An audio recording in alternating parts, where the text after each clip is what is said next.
করতে। 1 একর জমিতে করলা, শসা ও বিভিন্ন সবজির সবুজ ফসল, কোনো রাসায়নিক সার বা কীটনাশক ছাড়াই। কালীগঞ্জ উপজেলার চলবলা ইউনিয়নের কৃষক মাসুদের জমি এখন বিষমুক্ত চাষের মডেল।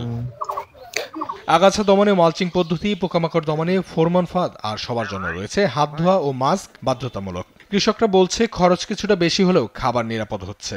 প্রাকৃতিক উপায়ে যেভাবে উৎপাদন করা হয় ঠিক সেভাবে কাজ করছি। আশা করছি যে এটা বিক্রি করে লাভবান হতে পারবো ইনশাল্লাহ। পোকা নির্ধারণের জন্য আমরা জৈব বালাইনাশক ইউজ করছি, ফেরোমন টোপ।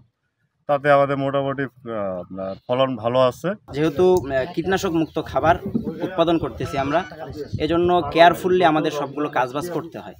খাদ্য হোক আমাদের ঔষধ, এই ধারণা নিয়ে গ্যাপ বাংলাদেশ কৃষি সম্প্রসারণ অধিদপ্তরের সহযোগিতায় রংপুর বিভাগের 35টি উপজেলায় 45 জন কৃষকের ক্ষেতে করেছে এমন প্রদর্শনী।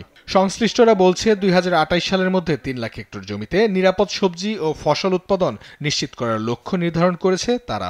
2028 সালের মধ্যে 3 লক্ষ হেক্টর জমিতে মেডিসিন উৎপাদনের 10টি ফল এবং 10টি সবজি এবং 5টি ফলের এই মেডিসিনগুলো উৎপাদিত হবে। আর কৃষি বিভাগ বলছে উত্তম কৃষি চর্চায় উৎপাদিত সবজি পরিবেশ বান্ধব ও জনস্বাস্থ্যের জন্য পুরোপুরি নিরাপদ।